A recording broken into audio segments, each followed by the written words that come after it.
Assalamualaikum warahmatullahi wabarakatuh. Selamat datang pada video tentang modifikasi modul ajar sebagai tugas ujian tengah semester mata kuliah pemahaman tentang peserta didik dan pembelajarannya. Pada video ini, kami kelompok PPL SMP Negeri 14 Banjarmasin akan mempresentasikan hasil diskusi kami mengenai modifikasi modul ajar yang dibuat oleh Ibu Arusi SPD MPD selaku guru pamong kami di SMP Negeri 14 Banjarmasin. Sebelum memasuki pembahasan mengenai modifikasi modul ajar, izinkan saya untuk memperkenalkan anggota kelompok kami yang terdiri dari Atika Kurnia Ilahi, Medi Lufiana saya sendiri, kemudian ada Muhammad Hafiz Ansari, dan Salim Ma'ruf. Baik, selanjutnya selamat menyimak video presentasi dari kelompok kami. Sebelum memasuki pembahasan mengenai modifikasi modul ajar, izinkan saya untuk memperkenalkan. Jadi, instruksi dari penugasan kami ialah menceritakan hasil modifikasi yang Anda lakukan dalam kegiatan presentasi. Kemudian kegiatan ini akan dinilai sebagai nilai ujian tengah semester Anda pada mata kuliah pemahaman peserta didik. Jadi, instruksi dari penugasan kami ialah menceritakan hasil modifikasi. Jadi modul yang dimodifikasi ialah modul ajar buatan guru pamong kami, yaitu Ibu Nur Arusi. Beliau mengajar di SMP 14 Negeri Banjarmasin. Di sini beliau membuat modul pada materi bab 2, yaitu iklan, slogan, dan poster. Nah, pada modul ini beliau menjelaskan bagian slogan dan poster. Nah, untuk waktunya ini menggunakan alokasi waktunya yaitu 2 kali 40 menit. Kemudian di sini kompetensi awalnya peserta didik memahami ciri-ciri poster dan slogan. Kemudian ada profil belajar Pancasila, yaitu berilmu, bertakwa kepada Tuhan Yang Maha Esa, dan berakhlak mulia, bergotong royong, bernalar kritis dan kreatif. Kemudian sarana dan prasarana yang dibuat pada modul ini: lembar kerja, laptop, LCD atau proyektor, lingkungan sekitar, kamus besar bahasa Indonesia, dan jaringan internet. Kemudian target peserta didiknya ialah modul ajar ini digunakan untuk peserta didik reguler 24 sampai 32 orang. Peserta didik yang mengalami kesulitan belajar ditangani dengan teknik bimbingan individu atau menggunakan tutor sebaya untuk membimbing peserta didik sehingga dapat mencapai capaian pembelajaran ya.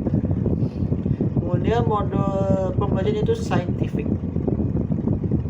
Kemudian pada kompetensi inti itu yang pertama, tujuan pembelajaran ada 3. Melalui kegiatan pembelajaran peserta didik diharapkan dapat peserta didik menjelaskan ciri-ciri dan membuat slogan dan poster. Kemudian pada kedua, pemahaman bermakna, itu peserta didik mampu memahami materi slogan dan poster, dan peserta didik mampu membuat slogan dan poster. Yang ketiga, pertanyaan pemantiknya, apa yang dimaksud dengan slogan dan poster? Nah, kemudian bagaimana cara membedakan antara slogan dan poster? Nah, di sini guru mempersiapkan pelajar dengan menyiapkan materi, modul, dan bahan ajar. Kemudian memastikan semua sarana dan prasarana, alat dan bahan tersedia. Nah, berikutnya adalah modifikasi modul ajar dari guru pamong. Apa yang kami modifikasi dari modul ajar guru pamung kami adalah yang pertama, pada kompetensi inti kami tambahkan persepsi, yaitu guru mengingatkan kembali peserta didik tentang kegiatan pembelajaran sebelumnya. Dan yang berikutnya, kami memperbaiki pertanyaan pemantik menjadi yang pertama, pernahkah kalian melihat slogan dan poster? Yang kedua, di antara slogan dan poster yang kalian lihat, adakah kata-kata dari slogan maupun poster yang masih kalian ingat? Dan yang ketiga, apa hal yang menarik yang kalian lihat dari slogan dan poster? Nah, sekian dari saya. Lanjutkan oleh kelompok. Terima kasih. Lalu yang ketiga, modifikasi yang kami lakukan terhadap modul tersebut yaitu pada kegiatan pembelajaran kami menambahkan kesepakatan kelas, karena kesepakatan kelas ini penting agar proses pembelajaran dapat berjalan dengan lancar. Contohnya kami menambahkan seperti datang tepat waktu, tidak menggunakan ponsel selama pembelajaran berlangsung, menjaga kebersihan kelas, tidak makan di dalam kelas, tidak tidur di dalam kelas, dan menggunakan bahasa yang sopan. Lalu masih banyak yang lainnya lagi. Dan keempat, kami menambahkan salindia ke media pembelajaran. Sepertinya penulis lupa melampirkan salindia pembelajaran mengenai slogan dan poster. Yang kelima, modifikasi modul ajar yang kami lakukan yaitu pada bagian asesmen diagnostik. Jadi kami menambahkan asesmen diagnostik non-kognitif, karena yang tertera di modul hanya asesmen diagnostik kognitif saja, yaitu yang menggambarkan dalam sebuah pertanyaan seputar pengetahuan materi pembelajaran. Nah, jadi asesmen diagnostik non-kognitif yang kami tambahkan itu pertanyaannya seperti bagaimana perasaanmu saat ini? Apakah kamu merasa nyaman belajar di kelas? Lalu kamu suka pembelajaran seperti apa? Dan lain sebagainya. Nah, asesmen diagnostik non-kognitif ini berguna untuk mengetahui kebutuhan belajar siswa, karakteristik peserta didik, dan juga bagaimana gaya belajar peserta didik yang nantinya juga berguna untuk menerapkan pembelajaran berdiferensiasi. Lalu yang keenam, modifikasi yang kami lakukan yaitu membuat instrumen yang meningkatkan berpikir kritis peserta didik. Nah, jadi peserta didik diminta menjelaskan alasan mengapa memilih kata-kata tersebut dan bagaimana slogan yang dibuat dapat menginspirasi orang lain. Nah, contoh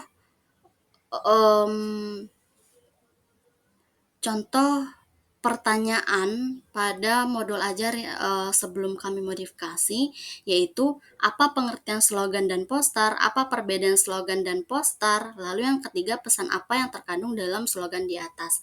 Nah, ketiga pertanyaan ini masih belum bisa dikatakan dapat meningkatkan berpikir kritis peserta didik. Oleh karena itu, kami mengubah pertanyaannya itu menjadi yang pertama, mengapa kamu memilih kata-kata tersebut? Jelaskan makna setiap kata dalam slogan yang kamu buat. Yang kedua, bagaimana sloganmu dapat menginspirasi orang lain untuk lebih peduli terhadap lingkungan. Yang ketiga, menurut kamu apakah slogan tersebut mudah diingat dan kuat dalam menyampaikan pesan? Nah, ketiga pertanyaan ini sudah dapat dikatakan bisa meningkatkan berpikir kritis peserta didik, dan ketiga pertanyaan ini sudah termasuk ke dalam pertanyaan yang HOTS. Baik, selanjutnya pada bagian modifikasi modul poin ke-7 kami tambahkan juga perbaikan pada LKPD supaya LKPD-nya terlihat lebih kontekstual dan menyesuaikan dengan lingkungan keseharian peserta didik. Lalu pada poin ke-8 kami perbaiki juga asesmen sumatif yang mulanya hanya kuesioner ditambahkan dengan tes tertulis berupa soal yang memungkinkan menguji pemahaman peserta didik. Berikutnya, ini adalah tampilan dari modul sebelum dan setelah perbaikan. Jadi kami tampilkan di sini adalah sampel perbaikan dari modul yang sudah kami lakukan atau kami modifikasi. Sebelumnya modul hanya berbentuk seperti yang terlihat sebelum perbaikan, dan ketika sudah ada perbaikan itu kami tambahkan sampul yang kami rasa ini sampulnya cukup menarik perhatian begitu untuk sebuah modul pembelajaran. Setelah menyimak presentasi dari rekan-rekan PPLSC Pedegri 14 Banjarmasin mengenai modifikasi modul, tadi terdapat beberapa yang dimodifikasi, ditambahkan, dan diperbaiki. Di antaranya mengenai pertanyaan pemantik, kemudian kesepakatan kelas, ditambahkan salindia sebagai media pembelajaran, kemudian menambahkan asesmen diagnostik non-kognitif, selanjutnya membuat instrumen yang meningkatkan berpikir kritis siswa, menambahkan lembar kerja peserta didik, dan menambahkan instrumen asesmen. Baik, sekian video dari kelompok kami, semoga bermanfaat. Sekian, terima kasih. Wassalamualaikum warahmatullahi wabarakatuh.